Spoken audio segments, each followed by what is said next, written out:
Before we get into this, subscribe to the Prepper Historian and share this with someone who takes preparedness seriously. The material we're covering today isn't campfire folklore. These are battlefield-tested survival methods developed under extreme pressure, refined by men who understood the one small advantage could mean the difference between life and death.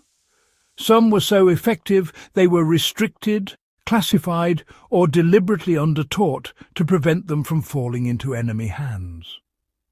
If you're a serious student of history and survival, you'll recognize that these weren't just tricks. They were disciplined systems built from hard lessons. Let's get into them. The first survival advantage was controlling your silhouette and shadow. WWII soldiers were trained to think in terms of contrast, not camouflage alone.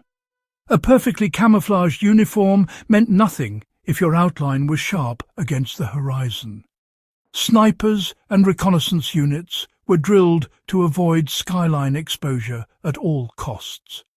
Moving just below ridgelines, breaking up helmet shapes with scrim, and positioning themselves where shadows fell naturally made them nearly invisible. You can apply this immediately. When moving outdoors in uncertain conditions, avoid cresting hills directly.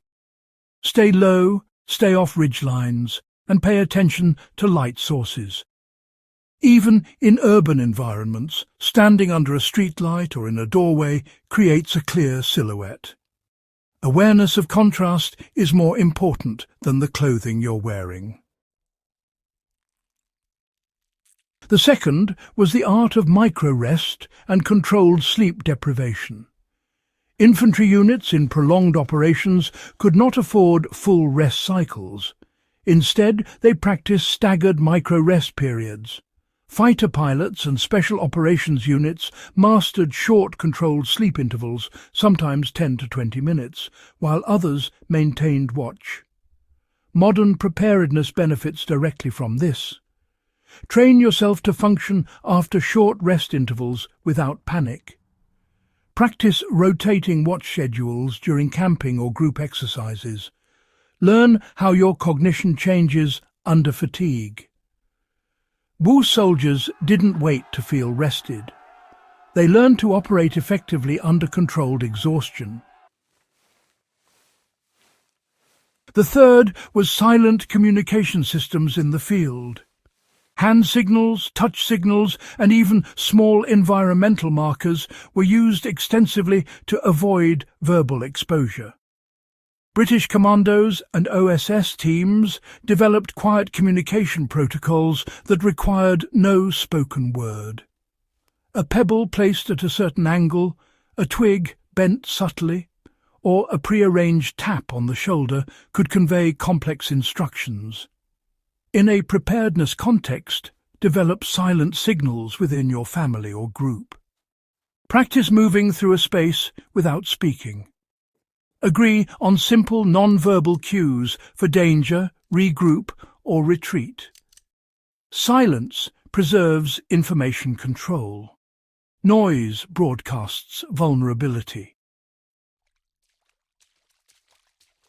The fourth was aggressive water discipline. In desert campaigns in North Africa, soldiers were ordered to ration not just water intake, but sweat. Movement schedules were dictated by temperature curves. Heavy exertion during peak heat was forbidden. Shade discipline was enforced. Clothing was worn to reduce evaporation, not maximize airflow. Apply this by rethinking hydration strategy. Don't wait until thirsty. Prehydrate before labor. Schedule demanding tasks in early morning or evening hours. Understand that conserving sweat can be as important as conserving water itself. The desert campaigns taught that heat mismanagement kills faster than dehydration alone. The fifth was improvised field sanitation as a disease countermeasure. More soldiers in many campaigns were sidelined by disease than by bullets. Field units developed strict sanitation protocols, designated latrine placement downhill and downwind, hand-washing enforcement even in combat zones, and careful corpse handling procedures. For preppers, this lesson is critical. In any grid-down scenario, sanitation becomes the silent threat. Establish latrine areas at least 200 feet from water sources. Burn or bury waste properly. Keep food preparation separate from waste zones.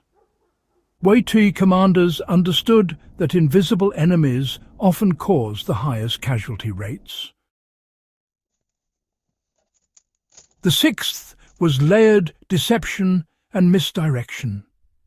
Operation Fortitude before D-Day remains one of the most successful deception campaigns in history. Inflatable tanks, fake radio chatter and false troop movements convinced Germany that the invasion would strike elsewhere. On a smaller scale, patrols would double back, walk in streams to hide tracks, or deliberately leave misleading signs. In a survival setting, don't advertise your strength or supplies. Vary routines. Avoid predictable patterns. If you're storing resources, keep visible signals minimal. Deception isn't dishonesty. It's strategic information control.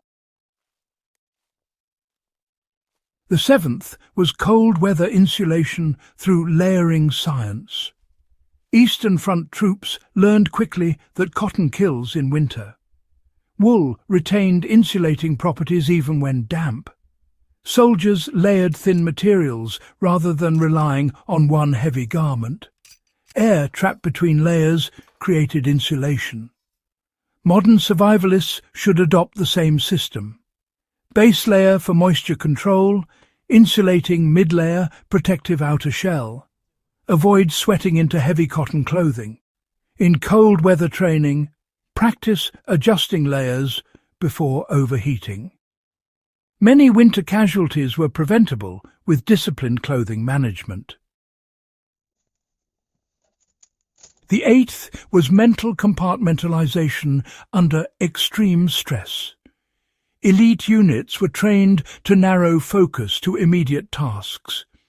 Instead of thinking about the entire campaign or survival odds, soldiers were instructed to complete the next action, clean the weapon, dig the trench, boil the water.